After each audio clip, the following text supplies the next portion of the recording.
স্বপ্ন জড়িয়ে দাও অবুঝ কুসুম কলি রঙেতে রাঙিয়ে যদি মমতার রঙে তার রাঙিয়ে নাও হাত বাড়িয়ে দাও দু হাত বাড়িয়ে দাও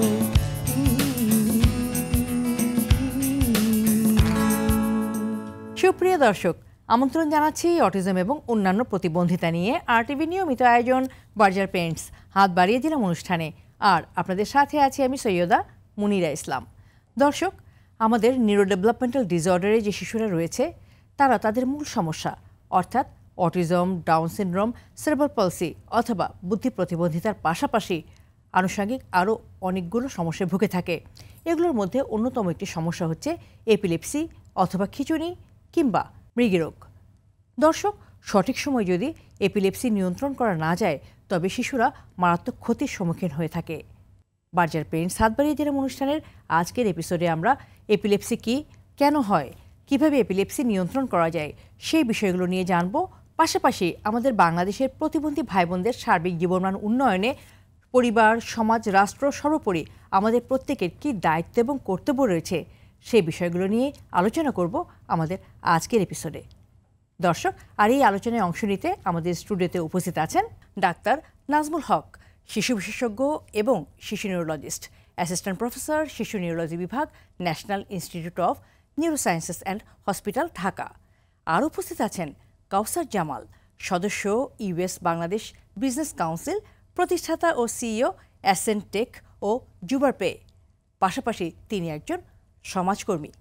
দর্শক, চলে যাচ্ছি আলোচনায়। আর আলোচনার শুরুতেই আপনাদের দুজনকেই স্বাগত জানাচ্ছি আমাদের আজকের অনুষ্ঠানে। প্রথমে চলে যাব ডাক্তার নাজমুল হকের কাছে। ডাক্তার নাজমুল হক, আমাদের যে নিউরো ডেভেলপমেন্টাল ডিসঅর্ডারের শিশুরা রয়েছে তাদের মধ্যে এপিলেপসি একটি বড় সমস্যা। প্রায় অনেক শিশুর মধ্যেই এপিলেপসির প্রকোপ দেখতে পাওয়া যায়। প্রথমে জানতে চাইব আসলে নিউরো ডেভেলপমেন্টাল ডিসঅর্ডারটা কী এবং তারপর এপিলেপসির সাথে নিউরো ডেভেলপমেন্টাল ডিসঅর্ডারের সম্পর্কটা কী। এপিলেপসি আর নিউরো ডেভেলপমেন্ট ডিসঅর্ডার হচ্ছে নিউরো ডেভেলপমেন্টের একটা অংশ হচ্ছে এপিলেপসি। এবং নিউরো ডেভেলপমেন্ট অনেক বড় একটা অনেকগুলো রোগের সমষ্টি বলবো আমি, তার মধ্যে অবশ্যই এপিলেপসি আছে। এবং নিউরো ডেভেলপমেন্ট ডিসঅর্ডার হচ্ছে যে, যদি আমরা এখানে বাংলা করি, শিশুর বিকাশজনিত যে সমস্যাগুলো। একটা বড় মানুষ আর একটা শিশুর মধ্যে পার্থক্যটা হচ্ছে, একটা বড় মানুষ তার ডেভেলপমেন্টটুকু হয়ে গিয়েছে, তার বিকাশটুকু হয়ে গেছে, তার শরীরের ডেভেলপমেন্টও হয়ে গেছে, কিন্তু একটা শিশু কিন্তু বড় হচ্ছে, তার স্নায়ু বড় হচ্ছে। এই অবস্থায় যেই রোগগুলো হয় সেই রোগগুলো অবস্থা বারবার পরিবর্তিত হয়। এপিলেপসিও ঠিক এই অংশের মধ্যেই পড়ে। এবং এই নিউরো ডেভেলপমেন্ট অনেকগুলো রোগের মধ্যে যখন শিশুর খিঁচুনি অথবা এপিলেপসি ডেভেলপ করে তখন এর প্রভাবটা অনেক বেশি হয়। বড় মানুষের এপিলেপসি হলে তার ব্রেনটা কিন্তু তার তৈরি হয়ে গেছে। শিশুর ক্ষেত্রে হচ্ছে ব্রেনটা তৈরি হচ্ছে, সেই অবস্থায় যখন এপিলেপসি তাকে আঘাত হানে তখন আঘাতটা অনেক বেশি ক্ষতি করে ফেলে। ঠিক এই অবস্থায় যেই সময় একটা বাচ্চা স্কুলে যাবে, খেলাধুলা করবে, তখনই সেই রোগটা আঘাত হানে। এবং এই জন্যই শিশু নিউরো ডেভেলপমেন্টালের পার্ট হিসেবে এপিলেপসি রোগ হিসেবে যথেষ্ট ক্ষতি করে থাকে। সেক্ষেত্রে যদি জানতে চাই এপিলেপসি আসলে কি, আপনি যদি একটু সহজ করে বুঝিয়ে বলেন। এপিলেপসি, খিঁচুনি বা মৃগী রোগ, কোনোটা বাংলা, কোনোটা আঞ্চলিক বাংলা, কিন্তু জিনিস এক। তো এপিলেপসি জিনিসটা আমি বলতে চাই, এই আরটিভি ভবন, এই ভবনের মধ্যে অনেক তার আছে।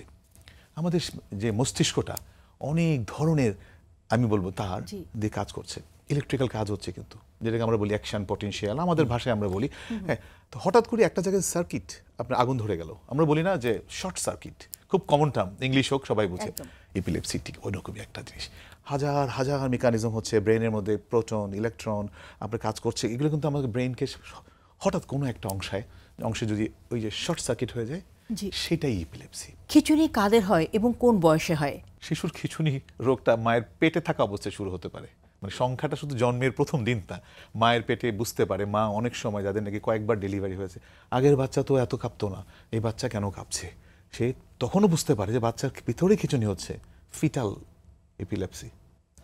সেখান থেকে শুরু করে জন্মের প্রথম দিন থেকে 10 দিন থেকে শুরু করে 2 মাস থেকে শুরু করে 18 বছর পর্যন্ত আমরা ডিল করি, হতে পারে। সুতরাং যে কোনো বয়সের বাচ্চার খিঁচুনি হতে পারে। আপনাদের কাছে মা বাবা যখন বাচ্চাদেরকে নিয়ে আসে, আপনারা কত ধরনের খিঁচুনি দেখতে পান? 2 দিনের বাচ্চার খিঁচুনি নিয়ে আসলো আমার কাছে, সেটার কারণ আলাদা।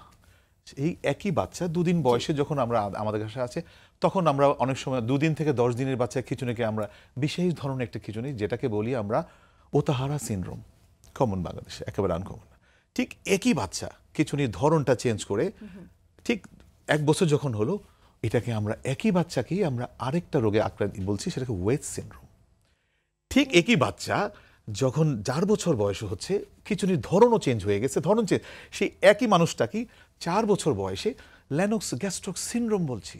10 দিনের বাচ্চাকে আমি এক ওষুধ দিব, ঠিক এইটাকে ঘুরে ফিরে যখন খিঁচুনির ধরন চেঞ্জ হয়ে যাবে 1 বছরে, আমি আরেকটা ওষুধ দিব। আবার একই বাচ্চাকে যখন 4 বছর বয়সে খিঁচুনি, কারণ ওই যে আমি বলেছি আমাদের মস্তিষ্ক বড় হচ্ছে, ডেভেলপ হচ্ছে, ওই ডেভেলপের পার্টের মধ্যেই রোগগুলো ঢুকে যাচ্ছে। তো ফলে আমি মনে হয় পৃথিবীতে আমি একজন ডাক্তার হিসেবে এমন কোনো রোগ পাইনি যে একই বাচ্চাকে একই ধরনের ওষুধ আমি চেঞ্জ করতে হচ্ছে আমাকে। This is epilepsy. সুতরাং অনেক ধরন এপিলেপসি ক্লাসিফিকেশন নিয়ে সারা পৃথিবীতে এখনও ক্লাসিফিকেশন চলছে, চেঞ্জ হচ্ছে। আমি গত মাসও ওয়ার্ল্ড এপিলেপসি কংগ্রেসে অংশগ্রহণ করেছি, সেখানেও আমি দেখেছি যে এখনও চেঞ্জিং। অনেক ধন্যবাদ আপনাকে। দর্শক চলে যাচ্ছি কাউসার জামালের কাছে। কেমন আছেন আপনি? আলহামদুলিল্লাহ ভালো, আপনি কেমন আছেন? আলহামদুলিল্লাহ, আমিও ভালো আছি। আমি জানি দীর্ঘদিন ধরেই আপনি এই প্রতিবন্ধী মানুষগুলোর জীবনমান উন্নয়নে কাজ করছেন এবং আপনি অসাধারণ একজন সমাজকর্মী। আমাদের স্টুডিওতে পেয়েছি। অনেক অনেক শুভেচ্ছা আরটিভিকে এবং আপনাকে, এবং এই হাত বাড়িয়ে দিলাম, এই প্রোগ্রামটা খুব ভালো নাম, হাত বাড়িয়ে দিলাম। জি সত্যি তাই, কারণ আমরা যদি হাত বাড়িয়ে না দিই তবে এই অসহায় মানুষগুলো কোথায় যাবে? আমরা যারা সুস্থ স্বাভাবিক আছি তাদের দায়িত্ব এই মানুষগুলোর প্রতি হাত বাড়িয়ে দেওয়া, সহমর্মিতার এবং তাদেরকে সামনের দিকে এগিয়ে নিয়ে যাওয়ার জন্য। এই কারণেই আসলে এই অনুষ্ঠানটির নাম রাখা হয়েছে হাত বাড়িয়ে দিলাম। আমরা হাত বাড়িয়ে দিয়েছি এই অসহায় প্রতিবন্ধী মানুষগুলোর প্রতি যারা পিছিয়ে আছে। আমাদের সচেতনতা হবে, হয়তো কোনো কোনো ক্ষেত্রে আমাদের সহমর্মিতারও হবে। নিশ্চয়ই আমরা একসাথে কাজ করলে ওরা এগিয়ে যাবে আমাদের সাথে। আপনি দীর্ঘদিন ধরেই আমাদের এই প্রতিবন্ধী জনগোষ্ঠীর জীবনমান উন্নয়নে কাজ করে যাচ্ছেন এবং একদম বলা যায় যে সক্রিয় একজন কর্মী হিসেবে আমি আপনার সেই কাজের অভিজ্ঞতার কথা জানতে চাচ্ছি। আপনি যদি আমাদের দর্শকদের সাথে আপনার সেই কাজের অভিজ্ঞতা শেয়ার করেন। আমাদের সাথে অনেকে সংযুক্ত, তাদের কোনো সাহায্য লাগলে আমরা সাহায্য দেই, এবং আমরা আপনার মতোই চেষ্টা করি যে আপনাকে দেখি অনেক জায়গায় যান আপনি, আমরা ওই পর্যন্ত লোকালি তাদের সাথে যোগাযোগ করে কি দরকার তাদেরকে। ইভেন কিছু মানুষের হুইল চেয়ার নেই, আমি জাস্ট বলতেছি কোনো কারণে তাদের নেই, তারা হয়তো বা কোনো সংসার কাছে পাচ্ছে না বা কোনো গভর্নমেন্টের কাছে পাচ্ছে না, তখন আমাদেরকেও রিচ করে। আমরা ওখানে মানুষ পাঠাই কোনোভাবে লোকালি, যেহেতু আমি ঢাকার ছেলে, বাংলাদেশি ছেলে, ল্যাপটপ দেওয়ার চেষ্টা করি। তাদের খেলাধুলার জন্য আমি খুব যে তারা অনেক সময় বলে ভাই বল নাই, ভাই এটা নেই, চেষ্টা করি। Wheel chair, cricket wheel chair আমরা স্পন্সর করবে প্রথম, Mohsin is the captain. So ওরা যায় যখন, তাদের সাথে থাকি। আমাদের বাংলাদেশে কিন্তু কোনো, আমি বলি হুইল চেয়ারে চলার কিন্তু কোনো জায়গা নেই, উঠার জায়গা নেই। আমি মহসিন অনেক সময় দেয়, ফেসবুকে দেয়, আমি দেখি, আমার খুব দুঃখ লাগে। সো ওইভাবেই ওদের সাথে যেভাবে জড়িত আছি, কাজ করতে চাই এবং আপনার সাথেও কাজ করতে চাই। কারণ কি, আমাদের দেশ আমাদেরকে বদলাতে হবে। বাংলাদেশের প্রতিবন্ধী ভাই বোনদের এগিয়ে যাওয়ার ক্ষেত্রে কি কি চ্যালেঞ্জ আপনি দেখতে পাচ্ছেন, যে চ্যালেঞ্জগুলোর কারণে ওরা আসলে সঠিকভাবে এগিয়ে যেতে পারছে না? এটা কন্টিনিউয়াস প্রসেস, কিন্তু আরও অনেক কাজ হওয়ার দরকার আছে।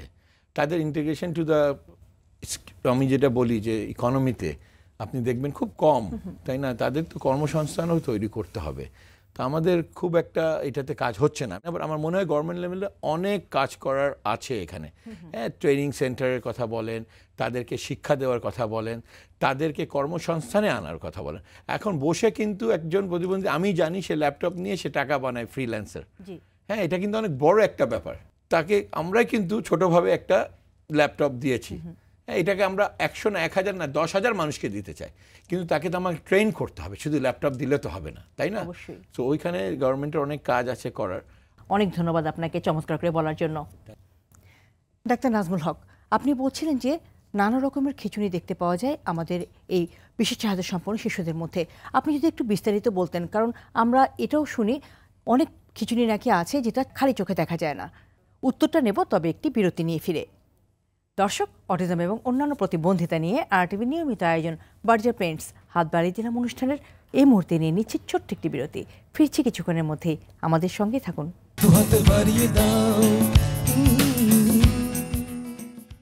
আবারও আসছে বার্জার লাক্সারিসের ওয়েডিং ল্যাম্পশেড। এখনই চলে যান বার্জারের ফেসবুক পেজে, ক্লিক করুন রেজিস্ট্রেশন লিংকে, সাবমিট করুন আপনার বিয়ের ছবি এবং ক্যাপশনে জানান আপনার বিয়ের গল্প। লেট করলে কিন্তু দেরি। অ্যাপ্লাই করুন এখনই, আর চলুন ঘুরে আসি মালদ্বীপে।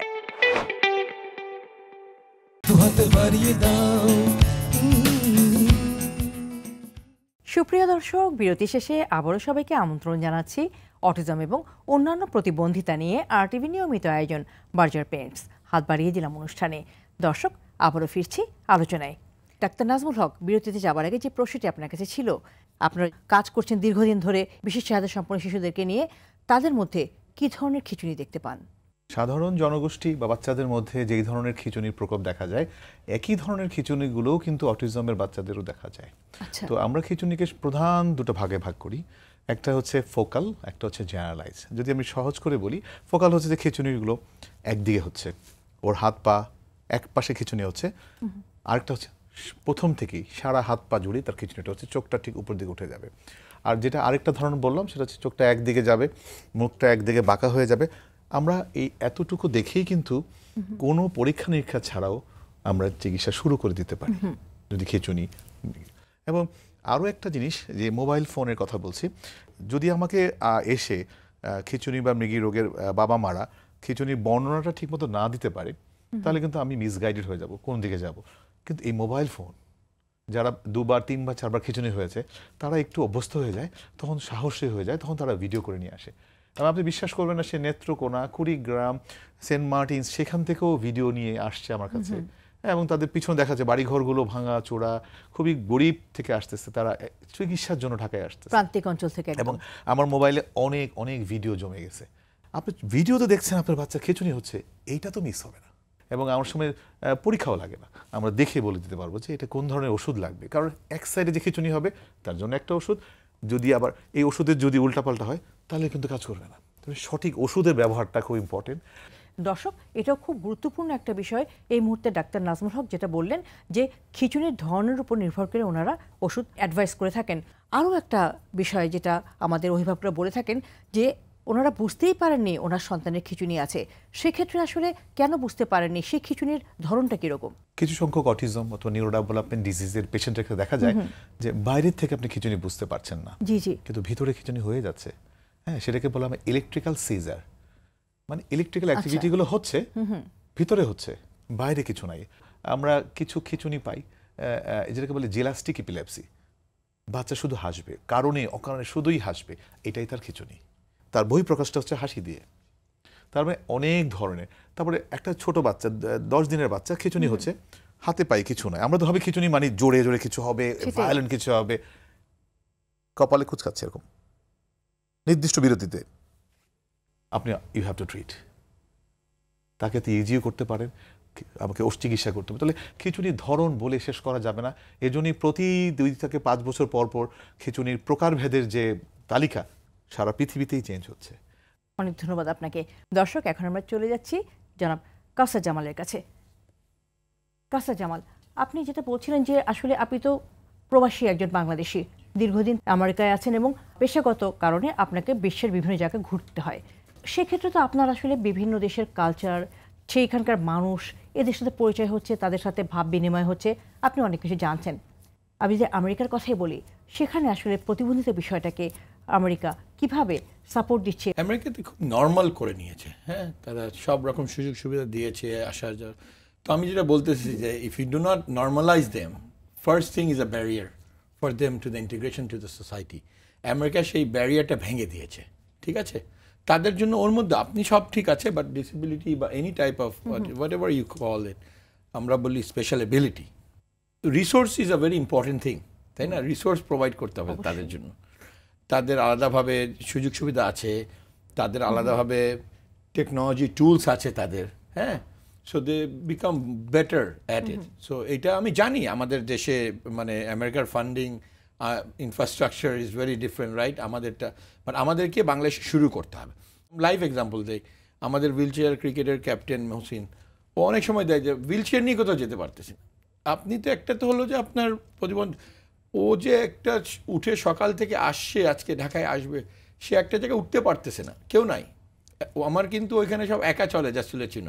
আমাদের সব দিকে আপনার হ্যান্ডিক্যাপ বলেন, যে কোনো জিনিস বলেন, দে হ্যাভ সেট আপ। আপনার যদি 100টা পার্কিং যদি আপনার নর্মাল থাকে, 20টা পার্কিং হ্যান্ডিক্যাপ। আমার অফিস যেখানে, আমি বলছি 18টা হ্যান্ডিক্যাপ পার্কিং। মাঝে মধ্যে আমরা পার্কিং পাই না, আমি জাস্ট বলি আমাদেরও এরকম হয়, কিন্তু 18টা পার্কিং আমরা কিন্তু পার্ক করতে পারি না। You can not park. আপনার ফাইন তো 250, তার সাথে আপনার টিকিট হবে, লাইসেন্সের মানে অসুবিধা হয়ে যাবে। তো ওরা যখন আসে, আপনি বিশ্বাস করবেন না, it help them so much যে এই জায়গাটা যে খালি আছে, আমরাই বুঝি না। ওরা গাড়িগুলো দরজাটা পুরাটা খোলে, রাইট? অনেক সময় দেখেন আমরা পার্ক করি সাইড বাই, ওদের দরজা খোলাটা পুরো, they might need their obesity, their disability, it needs more space, right? So এই যে চিন্তা করে এগুলো বানানো হয়েছে, বাংলাদেশে এগুলো হয়নি এখনো। আপনি যদি পঙ্গু হাসপাতালে যান, আপনার দুঃখ লাগবে। আমি কি একটু যোগ করতে পারি? জি জি, নিশ্চয়ই। এই আরটিভি সেন্টারটা ঠিক যেখানে, তার ঠিক প্যারালালি পাশে, খুব কাছের উদাহরণ দিচ্ছি, মেট্রো স্টেশন। মেট্রো স্টেশনে যে লিফটটা দেওয়া হয়েছে, শুধুমাত্র হচ্ছে যারা প্রতিবন্ধী, যারা হাঁটতে পারে না, প্রেগনেন্ট, অসম্ভব বৃদ্ধ মানুষ, তাদের জন্য দেওয়া হয়েছে। কিন্তু আপনি যে এখনো যে দেখবেন, একটা অসুস্থ মানুষ সেখানে উঠতে পারছে না, তাকে ধাক্কা দিয়ে সরিয়ে দেওয়া হচ্ছে। এই যে মানসিকতাটুকু আমাদের মধ্যে এখনো নাই, অনেক যেতে হবে। মনুষ্যত্বটা নেই, আমি যেটা, এবং এটা মেনটেন হচ্ছে না, কারণ তৈরি করা হচ্ছে তাদের জন্য, কিন্তু তারা পাচ্ছে না, খুবই দুঃখজনক। তাদের জন্য সেফটি তো আমাদের থেকে বেশি ইম্পর্টেন্ট। তারা তো অলরেডি একটা প্রতিবন্ধী, সরি আমি জোরে বলতেছি কথাটা, তারা তো অলরেডি একটা জিনিস নিয়ে আছে, তাদের সেফটি, ডাবল সেফটি দরকার অ্যাকচুয়ালি। আমরা তো সেফটি প্রোভাইড করতে পারছি না তাদের যাতায়াতে কষ্ট হয়, অ্যাক্সিডেন্ট হয়, তাদের যাতায়াতে যাওয়া আসার সময় কষ্ট হয়। এবং যেটা বললাম যে সব জায়গায় কিন্তু এরকম সুযোগ সুবিধা তৈরি করা হয়নি। ইভেন একটি টয়লেটের কথা বলি, এদের টয়লেট একটু আলাদা হয়, একটু বড় হয়। ইভেন কি আমার মা বোনদের জন্য তো বাংলাদেশে চলাফেরা করার জন্য কোথাও নেমে যে তারা একটা জিনিস, তাদের কোনো একটা সময় নেই, ছেলেদেরই নেই, আমি মেয়েদের কি বলবো, আপা বোনদের কি বলবো, আমাদেরই তো নেই রাস্তায়, মানে ভেরি ডিফিকাল্ট। এগুলো তো বাংলাদেশে গভর্নমেন্টদেরকে আসতে আর কত 54 years. I mean, disability very well supported system আছে, অ্যাকাউন্টস আছে, এবং ইউএসএ, নর্থ আমেরিকা যেটাই বলেন, তাদেরকে সাংঘাতিক একটা জায়গা থেকে সুযোগ সুবিধা দেওয়া হয়। যে সুযোগ সুবিধা যদি if you compare to Bangladesh is nowhere, যেটা আমাদেরকে এটা নিয়ে কাজ করতে হবে। আমাদের ভাতা অনেক কম, এডুকেশনের তাদের কোনো কিছু নেই। অ্যান্ড আর একটা জিনিস হচ্ছে যে ভাতাটা পৌঁছানোর জন্য, যেটা আমাকে বলেছে যে যতই ডিজিটাল তাও আসতে হয়, এটা আমাকে খুব দুঃখ দেয় যে ডিজিটাল বাংলাদেশ বানাচ্ছি আমরা বলছি সব ডিজিটালাইজ হয়ে গেছে, তাদের কেন আসতে হবে জায়গায় জায়গায়, তাদের কেন তাদের সার্টিফিকেট নিয়ে ঘুরতে হবে জায়গায় জায়গায়? দরকার পড়লে আপনি যান। Government should provide service, that's what government's job is. You got the responsibility of the citizens to provide service. সেবা দেওয়ার জন্য তো আপনি গভর্নমেন্ট, অবশ্যই, তাই না? সেটাই, আপনাকে তো দিতে হবে সেবাটা। অনেক ধন্যবাদ আপনাকে। দর্শক, অটিজম এবং অন্যান্য প্রতিবন্ধিতা নিয়ে আরটিভি নিয়মিত আয়োজন বার্জার পেন্টস হাত বাড়িয়ে দিলাম অনুষ্ঠানের এই মুহূর্তে নিয়ে নিচ্ছি আরও একটি ছোট্ট বিরতি। ফিরবো কিছুক্ষণের মধ্যেই, আমাদের সঙ্গেই থাকুন।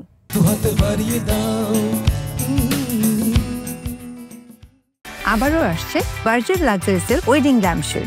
এখনই চলে যান বার্জারের ফেসবুক পেজে, ক্লিক করুন রেজিস্ট্রেশন লিংকে, সাবমিট করুন আপনার বিয়ের ছবি এবং ক্যাপশনে জানান আপনার বিয়ের গল্প। লেট করলেই কিন্তু দেরি। অ্যাপ্লাই করুন এখনই। আর চলুন ঘুরে আসি মালদ্বীপে।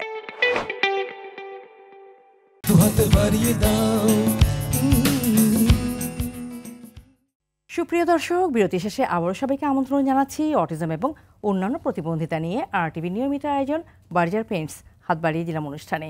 দর্শক, আবারও ফিরছে আলোচনায়। ডাক্তার নাজমুল হক, এখন তো বিশ্বব্যাপী জেনেটিক টেস্ট একটা খুব আলোচিত বিষয়। বাংলাদেশের পেশেন্টরা কি জেনেটিক টেস্ট করাতে পারবে?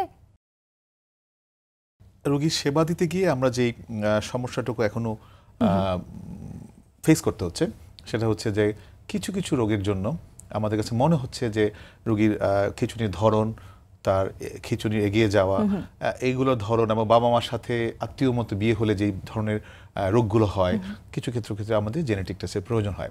কিন্তু এখনও আমাদের দেশে সঠিকভাবে সেই ধরনের জেনেটিক ল্যাব গড়ে ওঠেনি। হ্যাঁ, মানে আমি বলবো বিশ্বমানের কিছু কিছু ল্যাব তৈরি হয়েছে, কিন্তু সেগুলো এখনও খুব প্রথম পর্যায়ে আছে এবং এতটা বিকশিত হয়নি। এবং এটার পিছনে আরও সবার অবদান, সবার হাত বাড়িয়ে দেওয়া দরকার আছে। কারণ আমাদের অনেকগুলো খিঁচুনি আছে, জেনেটিক টেস্ট না করে আপনি সঠিক ওষুধটা নাও ধরতে পারেন। আমরা হয়তো এখন কিছু কিছু টেস্টগুলো আমরা বাইরের থেকে করে নিয়ে আসছি, কিন্তু এটা আসলে অনেক ব্যয়বহুল, আমাদের সাধারণ মানুষের জন্য এটা পারছি না। সুতরাং আমাদেরকে লোকাল হতে হবে এবং আমরা আমাদের মতো সক্ষমতা অর্জন করতে হবে। মানে খিঁচুনি বা এপিলেপসির সঠিক ধরন নির্ণয় এবং সঠিক ওষুধ বা মেডিসিন প্রয়োগের জন্য জেনেটিক টেস্ট, ক্ষেত্রে না, কিছু কিছু এপিলেপসির ক্ষেত্রে জেনেটিক টেস্টটা আসলেই প্রয়োজন পড়ে। আসলেই প্রয়োজন। জেনেটিক ল্যাব এখন আসলে সময়ের দাবি সঠিক চিকিৎসার জন্য সংশ্লিষ্ট কর্তৃপক্ষের দৃষ্টি আকর্ষণ করছি। আমাদের লোকাল কিছু চিকিৎসা পদ্ধতি আছে। প্রথমত হচ্ছে, যখন খিঁচুনি হয় তখন অনেকেই দেখেছি ওই খিঁচুনির যে পেশেন্ট আছে তার নাকে একটা পুরানো ছেঁড়া ময়লা জুতা ধরতে। দ্বিতীয়ত এটা হচ্ছে আমাদের ঝাড়ফুঁকের একটা চিকিৎসা পদ্ধতি, বিশেষ করে গ্রাম দেশে এখনও কিন্তু এই চিকিৎসা পদ্ধতিতে খিঁচুনির চিকিৎসা চলে। আপনি যদি এই বিষয়ে বলেন। অনেকেই এই রোগটাকে আসলে কোনো মেডিকেল রোগই মনে করে না, এবং যারা আসতে চায় যে চিকিৎসকের কাছে যাবে, সমাজ তাদেরকে বাধা দিয়ে রাখে, তুমি কোথায় যাচ্ছ, এটার তো কোনো চিকিৎসাই নাই। কিন্তু আমি এটা বলে রাখি, সারা পৃথিবীব্যাপী আমি কিন্তু বলবো মৃগী রোগ, মৃগী, খিঁচুনি, এপিলেপসি একই জিনিস। এটার 80% সম্পূর্ণ চিকিৎসা আছে, এবং এটা আমাদের দেশেই পুরো চিকিৎসাটা করা সম্ভব যদি সে সঠিকভাবে সঠিক জায়গায় গিয়ে সঠিকভাবে নিজেকে উপস্থাপন করতে পারে এবং সঠিক চিকিৎসা যদি সে পায় এবং সেটাকে কন্টিনিউ করে। কারণ আপনারা জানেন যে মৃগী রোগের চিকিৎসা 2 বছর ওকে চিকিৎসা চালায় যেতে হবে, তাহলে সারা পৃথিবী ব্যাপী দেখা গিয়েছে যে প্রায় 80% শিশু সুস্থ হতে পারে। শিশু কেন, বড়রাও। আরো 20% যারা সুস্থ হচ্ছে না, ওদের জন্যই বিশেষ খাওয়ার মাধ্যমে চিকিৎসা আছে, যেটাকে ডায়েটারি ম্যানেজমেন্ট অফ এপিলেপসি বলে। এছাড়াও অপারেশন আছে, এগুলো আরো অনেক পরের ব্যাপার। কিন্তু আমরা এখনো সেই জায়গায় পৌঁছতে পারি নাই যে আমাদের সবটুকু জনসংখ্যাকে যারা ওষুধ দিয়ে ভালো হবে তাদেরকেই এখনো আমরা চিকিৎসার আওতায় আনতে পারি নাই। কিন্তু এই যে জুতা শুকানো বা বলা হচ্ছে জিনের আছর হয়েছে, ঝাড়ফুঁক করা হচ্ছে, এর বৈজ্ঞানিক ভিত্তি কতটুকু আছে? কোনো বৈজ্ঞানিক ভিত্তি নাই। যখন খিঁচুনিটা হয়, বড় অথবা শিশু, তারা মনে করে যে এইটাকে পচা স্যান্ডেল হতে হবে, প্লাস্টিকের না, এবং সেটা হতে হবে পচা চামড়া স্যান্ডেল, যেটা নাকের সামনে ধরলে খিঁচুনিটা বন্ধ হয়ে যাবে। কিন্তু হয় কি, বৈজ্ঞানিকভাবে ব্যাখ্যাটা হচ্ছে যে খিঁচুনি একটা সময় কিন্তু ব্রেন ছেড়ে দেয়, সে কিন্তু তখন রিল্যাক্স হয়ে যায়। হ্যাঁ, খিঁচুনি কিন্তু এমনিই বন্ধ হয়ে যাবে একটা সময় পরে, কিন্তু আপনি তার নাকের সামনে কোনো চিকিৎসা না দিয়ে টাইম কিল করছেন। সে তো একটা চিকিৎসা পেতে পারতো, সেই চিকিৎসাটা না দিয়ে আপনি সময় কিল করে তার নিউরন ড্যামেজ করে তাকে ছেড়ে দিচ্ছেন। তারপরে ওই দেখেন আমি এতক্ষণ ধরে রাখছি, এখন খিঁচুনি থেমে গেছে। আসলে খিঁচুনি এমনিই থেমে গেছে ওই বৈজ্ঞানিকভাবে, কিন্তু এই কুসংস্কারগুলো আমাদের সমাজে খুব ঢালপালা। কারণ যেই চিকিৎসাগুলো সব জায়গায় অ্যাভেলেবেল, মানুষ পায় না। সবাইকে এটাই বলবো যে সময়টা নষ্ট করেন না, কারণ প্রতিদিন একবার খিঁচুনি হলে তার ব্রেনের অনেক ক্ষতি হয়ে যাচ্ছে। আপনি ওকে চিকিৎসা করেন, চিকিৎসার আওতায় আনেন, এবং আমি যে কথা বললাম যে আপনি 80% পর্যন্ত আপনি সফল হতে পারবেন। অনেক ধন্যবাদ আপনাকে। দর্শক, চলে যাচ্ছি কাউসার জামালের কাছে। প্রতিবন্ধী মানে কিন্তু প্রতিভাবন্ধী নয়, তাদেরও আছে মেধা, তাদেরও আছে প্রতিভা। তবে সেক্ষেত্রে তাদের সাপোর্ট প্রয়োজন এই মেধার বিকাশে। আমরা চাই আমাদের প্রতিবন্ধী ভাই বোনরা তাদের মেধার বিকাশ ঘটিয়ে, প্রতিভার বিকাশ ঘটিয়ে তারা সামনে এগিয়ে আসুক এবং বাংলাদেশ গড়তে তারাও একটি গুরুত্বপূর্ণ অবদান রাখুক। সেক্ষেত্রে প্রয়োজন হচ্ছে সাপোর্ট দেয়া। তো আমরা মনে করি এই দায়িত্ব আমার, আপনার, আমাদের সকলের। তো সেক্ষেত্রে আমি একদম সুনির্দিষ্ট করে জানতে চাই যে আমাদের ব্যবসায়ী সম্প্রদায় যারা আছেন বাংলাদেশে, ওনারা কি ভূমিকা রাখতে পারেন? অনেক বড় ভূমিকা রাখতে পারে। সরকারি বেসরকারি প্রতিষ্ঠান দু জায়গায় তাদের সুযোগ সুবিধা দেয়, এবং সরকারি প্রতিষ্ঠানে আছে এরকম। আমি জানি আমার কিছু মানুষরা আসে, কিছু মানুষ, এবং কি আমরা নিজেরকে নিয়ে বলতে চাই না, আমরা তাদেরকে 2-3 মাসের ট্রেনিংয়েরও টাকা দিয়েছি। তারা আমরা তো সব করতে পারি না, একটা অজপাড়া গ্রামে আমরা তো যেতে পারি না, তাই না? তারা আমাদের বলে, আমরা ভেরিফাই করে তাদেরকে দিই, এবং তারা সামনে কাজ পায়। তো ডেফিনেটলি আপনার সরকারি এবং বেসরকারি, আমি বেসরকারিটা নিয়েই বলছি, okay, they have a lot to give to the economy. আমরা যদি তাদেরকে ইন্টিগ্রেট করতে পারি, সুযোগ সুবিধা দিতে হবে, তাদেরকে আনতে হবে। একটু অ্যাসিমিলেশনে সময় লাগবে, কিন্তু এটাকে যদি আমরা বানিয়ে নিতে পারি একটা প্রসেস, আই থিঙ্ক সবাই বেনিফিটেড হবে। আপনি ওদেরকে কর্মসংস্থানে আসলে আমি বলি তারা প্রতিভাবন্ধী নয়, তাদের তো প্রতিভা আছে, তারা কিছু না কিছু করতে পারে, রাইট? সো ওটাকে যদি আমরা কাজে লাগাই, আমাদের দেশই সামনে যাবে। সো ওই জন্য বলতেছি যে বাংলাদেশে, কর্পোরেট বাংলাদেশ যেটা আছে, আমরা যদি 5-10% এরকম একটা করতে পারি, যে এরকম মানুষদেরকে আমরা তাদের চাকরির ব্যবস্থা করব, আমাদের এখানে একটু সুযোগ সুবিধা দিব। আরেকটা হচ্ছে যে ইভেন কি প্রতিবন্ধী ভাতাও চলে না, ওটাও অনেক কম, কিন্তু আমি নাম্বারটা বলতে চাই না। সো আমরা যদি তাদেরকে সামনে নিয়ে আসি, এটা আমাদের জন্য ভালো হবে এবং কর্পোরেট বাংলাদেশকে বলছি যে হয়তো অনেকে দেখছেন যারা আপনারা বাংলাদেশ চালাচ্ছেন বড় বড় মানুষ, তারা যদি একটা ইনিশিয়েটিভ নেয়, একটা এক্সাম্পল ক্রিয়েট করে, আমি মনে করি যে তারা যদি 50 জন নেয় একটা বড় কোম্পানি, রাইট, আমরা হয়তো 5 জন নিব, আমরা ছোট, রাইট, বাট 100টা কোম্পানি যে 50 জন নয়, কতজন হয়ে গেল আপনি দেখেন, অনেক বড় হয়ে গেল। সেক্ষেত্রে যদি আমি সুনির্দিষ্ট করে বলতে চাই, আমাদের অসংখ্য বাংলাদেশি প্রবাসী ব্যবসায়ী আছেন। এই প্রবাসী বাংলাদেশি ব্যবসায়ীরা কি ভূমিকা রাখতে পারেন আমাদের এই বাংলাদেশের প্রতিবন্ধী ভাই বোনদের জীবনমান উন্নয়নের ক্ষেত্রে? অনেক বড় অবদান রাখতে পারে। দেখেন, প্রবাসীরা বাইরে আছে, যেই দেশগুলো একটু উন্নত আমাদের থেকে, আমরা ভালো, সব কিছু ভালো, কিন্তু ইউএস আমেরিকা বলেন, নর্থ আমেরিকা বলেন, ইউরোপ বলেন, সাউথ ইস্ট এশিয়া ভালো কান্ট্রিগুলো বলেন, তারা আরও উন্নত, রাইট? তো আমরা তো এগুলো দেখে আসতেছি, এটা আমাদের জন্য ইমপ্লিমেন্ট করা আরও ইজি। আমাদের যে পজিশনগুলো বাংলাদেশে আছে, যারা প্রবাসী বাংলাদেশি সবারই কিন্তু তারা সবাই আসছে, রাইট? অনেকের, আমারও অফিস আছে এখানে, আপনি জানেন, রাইট? তো আমারও ইচ্ছা আছে যে তাদেরকে কিভাবে আমি ইন্টিগ্রেট করতে পারি। তো আমি তো দেখে আসছি, এটা আমাদের জন্য আরও ইজি। 1000 প্রবাসী বাঙালি যদি বাংলাদেশে আছে, আপনি মনে করেন যে আমরা তো 10-12 হাজার মানুষ আছি প্রবাসী যারা ব্যবসা করি, রাইট? 10টা মানুষ করে যদি আমরা নেই, জাস্ট আপনি দেখেন 10,000 হয়ে গেল। আমাদের আসলে সঠিক সমস্যা নির্ণয়ের জন্য, সঠিক ওষুধ প্রয়োগ করার জন্য কি দরকার?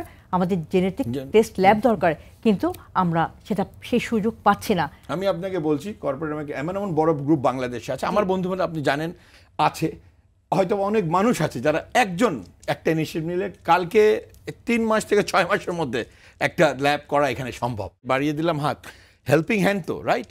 This hands R helping hand. তো আমাদের হাতটা বাড়াতে হবে, নজমুল ভাইকেও বাড়াতে হবে, আপনাকে বাড়াতে হবে, আমাকে বাড়াতে হবে, সবাই মিলে সম্মিলিতভাবে করতে হবে। একা পারবেন না, এককভাবে কখনোই সম্ভব না। এটা আমরা সবসময় বলে থাকি, এককভাবে কোনো কাজ করেই আসলে সম্ভব না। আমরা যদি সবাই মিলে আমাদের এই সহমর্মিতার হাতটি বাড়িয়ে দিই আমাদের পিছিয়ে পড়া এই জনগোষ্ঠীর প্রতি, তাদের দিকে, তবে কিন্তু খুব সহজেই সঠিক সাপোর্টটা তাদের কাছে পৌঁছে যাবে এবং আমরা তাদেরকে এগিয়ে নিয়ে যেতে পারবো অনেক দূর। ডাক্তার নাজমুল হক, এপিলেপসি বা খিঁচুনি যে অ্যাটাক, এপিলেপটিক অ্যাটাকও বলি বা সিজারও বলি, এটা কি প্রাণঘাতী হতে পারে? খিঁচুনি চিকিৎসার সংখ্যাটা খুব বেশি না। একটা টার্ম আছে সুদেপ, হ্যাঁ, sudden unexpected death of epilepsy patient, SUDEP এই টার্মটা। আপনি সমস্ত চিকিৎসা করলেন, আপনি সব সুন্দর মতো চলল, তারপরে হয়তো আপনি একদিন আপনার পেশেন্টকে নাও পেতে পারেন, কিন্তু সংখ্যাটা অত কম, খুব বেশি না। সুতরাং অত আতঙ্কের জায়গা নাই। আমরা যদি সঠিক জায়গায় থাকি, বেশিরভাগ রুগী সুস্থ হচ্ছে, কিন্তু কিছু কিছু ক্ষেত্রে প্রাণঘাতী হতে পারে আমাদের আচার আচরণের জন্য। হঠাৎ করে ওষুধ বন্ধ করে দিলেন, এটা যে কত মারাত্মক। আপনি 1 বছর যাবত একটা কন্ট্রোল করে ফেলছেন, কেউ একজন বললো আর ওষুধ খাওয়াই কি হবে, আপনার বাচ্চা তো সুস্থই আছে, থুম করে বন্ধ করে দিলেন। এইটা তার জন্য স্ট্যাটাস এপিলেপটিকাস, মানে চরম একটা খিঁচুনিকে সামনে আরো আগায় নিয়ে, এবং সেক্ষেত্রে হাসপাতাল পর্যন্ত সে পৌঁছতেও না পারে। এই জন্য আমরা বলি যে আপনার বাচ্চা যে ঘুমিয়েও পড়ে, প্লিজ উঠে ওকে ওষুধটা খাওয়ান। এক বেলার ওষুধ সঠিক সময়, 9টার ওষুধ 9টাই খাওয়াবেন। ওষুধ যে আমরা দেই, এই ওষুধগুলো সঠিক মাত্রায় অনেক দিন খাওয়ানো লাগে। আপনি মাঝপথে 1 বছর এসে খিঁচুনি নাই দেখে ওষুধ বন্ধ করে দিলেন, খিঁচুনির ওষুধ বন্ধ করতে গেল খুব ধীরে ধীরে ধীরে ধীরে ডোজ আমাকে কমাইতে হবে। কখনোই আপনি নিজের ইচ্ছা মতো এই কাজটা করতে পারবেন না। আমি এটা বলতে চাই যে আপনারা কখনোই পরামর্শ ছাড়া এভাবে ওষুধ বন্ধ করে দিবেন না। সুস্থ শিশুই প্রাণঘাতী স্ট্যাটাস এপিলেপটিসে আক্রান্ত হয়ে সে মৃত্যু হতে পারে, সুতরাং আপনারা সে ব্যাপারে সাবধান থাকবেন। অনেক ধন্যবাদ আপনাকে। আপনি খুব গুরুত্বপূর্ণ একটি কথা বলেছেন, যে সত্যি তাই।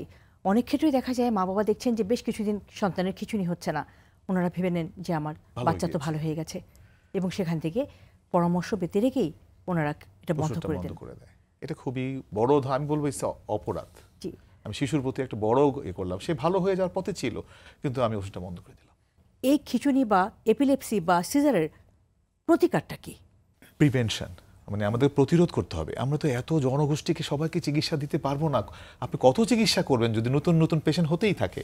আমাদের সবচেয়ে বড় জায়গা যেটুকু খিঁচুনির জায়গা, সেটা হচ্ছে আমাদের দেশের যে বাচ্চা হয় ডেলিভারি যে সিস্টেম, এটাকে আমাকে উন্নত করতে হবে। আমাকে সঠিকভাবে ঠিক করতে হবে কোন বাচ্চাটা নর্মাল হবে, কি পরিবেশে হবে, এবং সিজার হলো সে কীভাবে হবে। এই জায়গার থেকে, এই জায়গার গরমিলের জন্য অনেক বাচ্চা হওয়ার পরে কাঁদে না, দ্বিতীয় দিন তৃতীয় দিন খিঁচুনি হয়ে পরে। এই যে প্রতিবন্ধী শিশু তৈরি হওয়ার যে জায়গাটুকু, এইটা আমাদেরকে বন্ধ করতে হবে। আমাদেরকে ডেলিভারি সিস্টেমটাকে নতুন করে সাজানোর সময় এসে গেছে। বাচ্চাদের যাদের খিঁচুনি আছে, খিঁচুনি উঠলে বা এপিলেপটিক অ্যাটাক হলে, সিজার হলে পারে, সেই সময় পরিবার তাকে কিভাবে সাপোর্ট দেবে বা এই বিষয়টাকে কিভাবে ম্যানেজ করবে? হোম ট্রিটমেন্ট, আপনার বাচ্চার চোখের সামনে খিঁচুনি হচ্ছে জীবনের প্রথমবারের মতো, আপনি জানেন না আপনার বাচ্চার খিঁচুনি হবে, হয়তো আগেই সেটা প্রোগ্রাম করা খিঁচুনি হবে, আপনার নতুন করে হচ্ছে। হোম ট্রিটমেন্টের ক্ষেত্রে আমরা যেটা বলবো, খুব দ্রুত বাচ্চাটাকে এমন একটা সেফ জায়গায় নিয়ে যেতে হবে যেখানে সে খাটে থাকলে খাট থেকে পড়ে যেতে পারে, খিঁচুনির জন্য সে অসুস্থ হবে না, হেড ইঞ্জুরি হয়ে সে মৃত্যুবরণ করতে পারে। তাকে সেফ একটা এনভায়রনমেন্ট দিতে হবে, তার খুব টাইট জামা কাপড় থাকলে সেগুলো খুলে দিতে হবে, তার নাকে অথবা খিঁচুনির সময় জানে ফেনা তৈরি হয় খুব ধরনের, ওই ফেনাগুলো নাক এবং এয়ারওয়ে, যারা আমরা শ্বাস নেই, এগুলোকে ক্লিয়ার করতে হবে। আর সামনে এমন কোনো অবস্ট্রাক্ট রাখা যাবে না যেটাতে সে ইনজুরি হতে পারে। হ্যাঁ, কোনো লোহার একটা জিনিস আছে, খাটের একটা আছে, সে মাথায় বাড়ি খেতে পারে, তাহলে প্রথমে ওটা করে ফেলতে হবে। হ্যাঁ, আতঙ্কিত হওয়া যাবে না, এটাকে চিকিৎসা আওতা নিয়ে আসতে হবে। আর যাদের দ্বিতীয়বার তৃতীয়বার ডাক্তারের পরামর্শ আছে, তাদের এখন খুব ভালো ডিভাইস আছে যে নাকে একটা স্প্রে পাওয়া যায়, মিডাজোলাম স্প্রে, হাতে থাকলে তাৎক্ষণিকভাবে সে এই কন্ট্রোলে নিয়ে আসতে পারে। মানে 2 থেকে 3 চাপের মধ্যে সে খিঁচুনি থেকে আপাতত নিয়ে, তারপর সে ডাক্তারের পরামর্শ নেই, তারপর সে যাক। অ্যাম্বুলেন্সে খিঁচুনি হচ্ছে, বাট আমি জ্যামে বসে আছে, আমার কোনো চিকিৎসা, আপনি যখন হাতে আমেরিকায় থাকেন, সেখানে যদি কোনো একটা অসুস্থ হয়, সঙ্গে সঙ্গে প্যারামেডিক্স সেখানে চলে আসে, হার্টের চিকিৎসাটুকু সেখানে শুরু হয়ে যায়। খিঁচুনির জন্য তারা স্প্রে, ইনজেক্টেবল, অ্যাম্বুলেন্সই তার চিকিৎসা হচ্ছে, কারণ হাসপাতাল পৌঁছতে সময় লাগতে পারে, আপনি অতটুকু সময় পাবেন না। তো সুতরাং হোম ট্রিটমেন্ট আমি যেগুলো বললাম, আর একটা হচ্ছে যারা দ্বিতীয়বার তৃতীয়বার খিঁচুনি হচ্ছে, তাদের জন্য যে স্প্রেটা খুব মূল্যবান স্প্রে, আমি চাবো যে আমাদের ফার্মাসিউটিক্যাল কোম্পানিগুলো এই স্প্রেটা নিয়ে আসুক, যার মাধ্যমে বাচ্চাদের প্রাথমিক চিকিৎসাটুকু তারা বাসায় অথবা যানবাহনে বসে করে ফেলতে পারবে। হাসপাতালে আসতে আসতে তার কিছুটা ক্ষতি হয়ে যায়, তখন আমাদের যে আউটকামটা, যে বাচ্চাটাকে আমরা যত সুস্থ করে পাবো, সেখান থেকে একটু পিছিয়ে পড়ি আমরা। একটা জিনিস অ্যাড করতে চাই, যেটা এটা বেটার মেসেজ আমি অনেক সময় পাই না এই অডিয়েন্সটা। স্কুলে আমাদের ইয়ারলি হেলথ চেক আপ হওয়া উচিত প্রত্যেকটা স্টুডেন্টের। এটা আছে, কিছু কিছু স্কুলে আছে, যদি আমরা ভালোভাবে করতে পারি, এই আমাদের হসপিটালে মানুষকে নেওয়া কমে যাবে। স্কুল থেকেই শুরু হবে হেলথ সচেতনতা, মানে স্বাস্থ্যের সচেতনতা যদি আমরা ছোটবেলা থেকে শিখাই, তারা ডিসিপ্লিন হবে, হাঁটবে, দৌড়াবে, খেলবে, বাসায় বসে ডিভাইসে থাকবে না। এটা অনেক সম্ভব। কিন্তু আমরা অনুষ্ঠানের একেবারে শেষ প্রান্তে চলে এসেছি। আপনার কাছ থেকে জানতে চাই, শেষ মুহূর্তে আমাদের এই প্রতিবন্ধী মানুষগুলোর জীবনমান উন্নয়নের জন্য আসলে আমাদের পরিবার, সমাজ এবং রাষ্ট্রের কি দায়িত্ব রয়েছে? সামনে যেই আসবে তাদের অনেক কিছু করার আছে। আমরা একটা স্যারদের মতো অনেক মানুষ আছে, তাদেরকে নিয়ে লোকাল, তারপর কিছু ফরেন এক্সপার্টদের নিয়ে বসতে হবে, ডিজাইন করতে হবে। আমি এখনো বুঝি না যে we don't do that in Bangladesh, যেটাকে আমরা বলি যে ম্যাপিং অফ দ্য মাইন্ডস। হ্যাঁ, এনআরভিরা আছে বাইরে, বড় বড় ডাক্তার আছে, স্যার আছে কিনা বলেন, আপনার বন্ধু বান্ধব তো বাইরে আছে, অবশ্যই তারা সবাই কন্ট্রিবিউট করতে চায়, কিন্তু কেউ রিচ করে না। একদিন রিচ করে, তারপরের দিন আর কোনো কথা হয় না, সাস্টেনেবল না, কানেকশন নাই। আপনি এক ক্লিকে এখনই আপনি আপনার বন্ধুর সাথে কথা বলতে পারেন। সো এই রিলেশনশিপগুলো তৈরি করতে হবে, আমাদের একটা মডেল আনতে হবে, আমাদের সবাইকে একত্র হতে হবে, স্বাস্থ্য খাতা এটাকে আনতে হবে। এবং আমি সবচাইতে ইম্পর্টেন্ট জায়গায় বলবো, বাজেট। এখানে বাজেট দিতে হবে। আপনার যদি টাকাই না থাকে, আপনি যদি কোনো বাজেটই না দেন, তো ওনারা কি করবে? ওনারা স্বাস্থ্য খাতায় কি করবে? আপনি দেখেন উন্নত দেশটা উন্নত কেন? কারণ তারা মানুষের খেয়াল রাখে, খিদমতে খালকে খোদা। আমরা তো এটাই ভুলে গেছি, আমরা তো মানুষই মনে করি না আমাদের দেশে। আমরা গাড়িকে সম্মান দেই, আমরা আমাদের টাইটেলকে সম্মান দেই, আমরা স্যুট বুটকে সম্মান দেই। মানুষ যে একটা মানুষ যে কর্মী, তাকে সম্মান আমরা দেই না। যে চা আনে না আপনি সম্মানই দেন না। সরি, আমি আপনাকে বলতেছি এরকমভাবে। তো সম্মানের ক্ষেত্রে থেকে যদি once you start respecting them, they will also integrate to the society. তখন তারা বুঝবে যে how we are also respected. আমরা তো রেসপেক্ট দিতে জানি না, রেসপেক্ট দিতে জানতে হবে। অনেক ধন্যবাদ আপনাকে, ডাক্তার নাজমুল হক। আমরা অনুষ্ঠানের একটা শেষ প্রান্তে চলে এসেছি।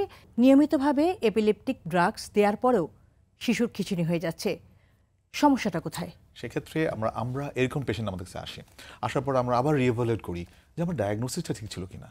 ওই যে বললাম ও ফোকাল, আমরা হয়তো সে পাচ্ছে জেনারেলাইজড ওষুধটা সঠিক মাত্রায় আছে কিনা, মাত্রা ঠিক করব। আমার ডায়াগনোসিস আসলে ইপিলেপসি কিনা। এমন অনেক পেশেন্ট আছে ইপিলেপসি নাই, কিন্তু ইপিলেপসি ওষুধ চলছে।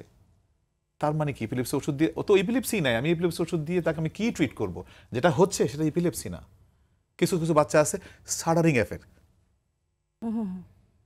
দেখা গেছে যে এপিলেপসি ওষুধ পাচ্ছে, ওষুধ বন্ধ করো, বা বাবা এটাতে এমনি ভালো হয়ে যাবে। তাই আমাকে আগে দেখতে হবে যে আসলে তার ডায়াগনোসিস ঠিক আছে কিনা, সঠিকটা দেখতে হবে যে সেই সঠিক ওষুধটা পাচ্ছে কিনা। তারপরে সঠিক ওষুধের পর সঠিক মাত্রায় পাচ্ছি কিনা, কতদিন যাবত পাচ্ছি, সেটা সব কিছু দেখার পরে আপনি যখন চেক লিস্ট দেখবেন সব ঠিক আছে, তখন আপনি চিন্তা করতে হবে যে am I dealing with an epilepsy যেটা জেনেটিক কিনা। দেখা গেছে বাচ্চাকে ওষুধ দেওয়া হচ্ছে, সে ওষুধ ফেলে দিচ্ছে, খাচ্ছে না, এটাও একটা কমপ্লায়েন্স একটা ব্যাপার আছে। তো দেখা যাচ্ছে সে ওষুধ খাচ্ছে। যেমন আপনি জানেন যে টিবি প্রোগ্রাম, যে দেশব্যাপী যে যক্ষা রোগী চিকিৎসা হয়, ডটস একটা কথা আছে, ডাইরেক্ট অবজারভেশন, DO, মানে আমাদের উপজেলায় যে চেয়ারম্যান থাকবে তার লোকগুলো খেয়াল করবে যে উনি ওষুধ খাচ্ছে কিনা, তাহলে ওষুধ খাচ্ছে কিনা সেটাও তো ইম্পর্টেন্ট। জি, সেটাও একটা গুরুত্বপূর্ণ বিষয় যে সঠিক ডোজে বা মাত্রায় ওষুধটা যাচ্ছে কিনা, খাচ্ছে কিনা সে। আমাদের বিশেষ চাহিদা সম্পন্ন যে শিশুরা রয়েছে যারা এপিলেপসিতে ভুগছে বা যারা এপিলেপসি আছে যাদের, সেই বাচ্চাদের এবং সেই পরিবারের উদ্দেশ্যে একটা ছোট্ট মেসেজ আপনার কাছ থেকে যাচ্ছে সংক্ষেপে। আপনার বাচ্চার যদি মনে হয় কোনো ধরনের মুভমেন্ট হচ্ছে, যেটা খিঁচুনিও হতে পারে, নাও হতে পারে, সেটা যাই হোক না কেন, আপনি প্রথমত চেষ্টা করবেন একজন শিশু নিউরোলজিস্টের পরামর্শ নিতে, অথবা অ্যাডাল্ট নিউরোলজিস্টের পরামর্শ নেবেন। এবং এই সংখ্যা এখনও অনেকটুকু সারা বাংলাদেশে ছড়িয়ে আছে। তারাই ঠিক করবে আপনার বাচ্চার আসলেই খিঁচুনি আছে কিনা, মৃগী আছে কিনা, এবং মৃগীর সঠিক চিকিৎসাটুকু ওনারা আপনাদেরকে অ্যারেঞ্জ করবেন। সুতরাং ভয় পেন না, কারণ এই চিকিৎসা 80% মতো ওষুধেই এই রোগগুলো ভালো হয়ে যায়। সুতরাং আপনি চিকিৎসা নিন, ভালো থাকুন। সুতরাং আতঙ্কগ্রস্ত না এবং কুসংস্কারগ্রস্ত না, আপনাদেরকে সেখান থেকে বের হয়ে এসে সঠিক পথে চলুন। আপনাদের দুজনকে অসংখ্য ধন্যবাদ আজকের এই আয়োজনে অংশগ্রহণ করার জন্য। ধন্যবাদ আপনাকে এবং RTVকে। আপনাকে অনেক অনেক ধন্যবাদ। এবং এই প্রোগ্রামটা যে হাত বাড়িয়ে দিলাম, এই প্রোগ্রামটা যেন আরও ভালোভাবে হোক, এবং এই স্পন্সর যে বার্জার তাদেরকেও থ্যাঙ্ক দিই, এবং অন্য সংস্থাকেও বলি আপনার সাথে যোগাযোগ করতে, তাদের হাত আপনার সাথে বাড়িয়ে দিতে, এবং আমাদের সাথে হাত বাড়িয়ে দিয়ে আমরা সবাই মিলে একসাথে কাজ করে দেশের জন্য, দেশের উন্নয়নের জন্য, আমাদের প্রতিনিধি ভাই বোনের জন্য আমরা কাজ করে যাব। দর্শক, সত্যি তাই, আমরা সবাই মিলে আমাদের সহমর্মিতার হাতটি বাড়িয়ে দিই আমাদের এই প্রতিবন্ধী ভাই বোনদের দিকে, এবং সঠিক সাপোর্ট দিয়ে তাদেরকে সামনের দিকে এগিয়ে নিয়ে যাই, পরিণত করি বাংলাদেশের দক্ষ জনশক্তিতে। এই আহ্বান জানিয়ে আজকের মতো এখানেই শেষ করছি। অটিজম এবং অন্যান্য প্রতিবন্ধিতা নিয়ে RTV নিয়মিত আয়োজন বার্জার পেন্টস হাত বাড়িয়ে দিলাম অনুষ্ঠান। দেখা হবে আগামী পর্বে। সেই পর্যন্ত সবাই ভালো থাকুন, সুস্থ থাকুন, RTVর সঙ্গেই থাকুন। স্বপ্ন জড়িয়ে দাও অবুঝ কুসুম কলি রঙেতে রাঙিয়ে, যদি মমতার রঙে তার রাঙিয়ে নাও, হাত বাড়িয়ে দাও, দু হাত বাড়িয়ে দাও।